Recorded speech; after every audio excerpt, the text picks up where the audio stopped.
Hey guys, back again. Unfortunately, Wrexham's long unbeaten run has come to an end at Halifax yesterday. It just didn't seem like team properly turned up, unfortunately. The day started off, getting into Halifax quite well measured. There wasn't any overhanded police presence there, really. It was all very calm. You could see loads of Wrexham fans in the surrounding pubs, and everyone was having a good time, drinking plenty. Also, there'll probably be a fair few sore heads today. Getting into the ground, you can tell why Halifax don't usually get such large away attendances, because it didn't seem like they were well prepared for it, really. On the north stand where I was standing, they probably had too many people on there. I know it was about, let's say, 4,500 fans. I think that's about right, because obviously we could see there was a couple of small sections where there was some seated areas which weren't completely filled. It did feel like they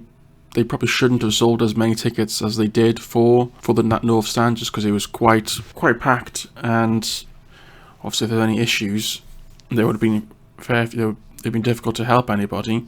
But a slight whinge aside, onto the pitch, which is the unfortunate matter. It doesn't look like we basically turned up, which the team that came into it, they won the last two games, unchanged team. You'd think they wouldn't really need much motivation, really.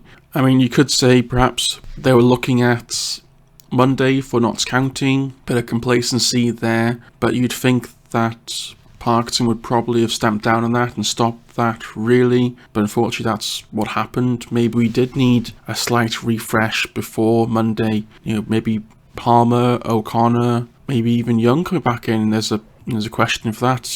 Showing a bit more heart and desire in midfield. I know probably some players you could say of higher quality than Young, but sometimes you need that sort of presence in midfield when some of those players drift off a little bit. They might work up their performance. I mean, in terms of the players there, it's difficult to single players out. I mean, there's a couple of players who probably haven't played too well for a couple of games now and are lucky not to be replaced.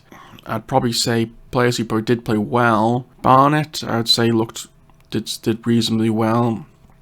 People driving from the right, and maybe say Lee for the first half for the goal, but second half not much happened. It seemed like we were getting lots of crosses into the box, but they were always going to Halifax players. Corner kicks weren't doing much. Well, we went 4-3-3, which obviously Parkinson has done that before when he's trying to drive to try and get a result, and it's worked out.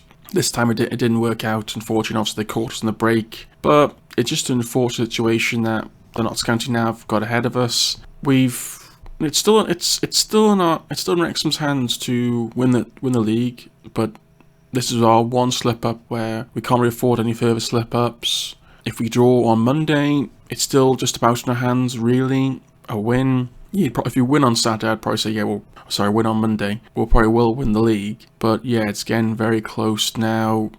5 games left of the season. It's going to be a very, very tight event. Obviously, my prediction video I made at the beginning of the month is obviously now wrong. Obviously, with that defeat, because I predicted that we'd win at Halifax. Obviously, if the players performed at the performances we'd expect, we should have won, really. But that doesn't always happen. We're in the 5th tier of English football. That's the reality of situations. But anyway, we move on to Monday, on to the big game with Notts County. It'll be a very exciting day. I'm sure the town will be filled with Notts County fans, and it'll be a very, very busy day. So please subscribe for more on that, and chat with you soon. Thanks. Bye bye.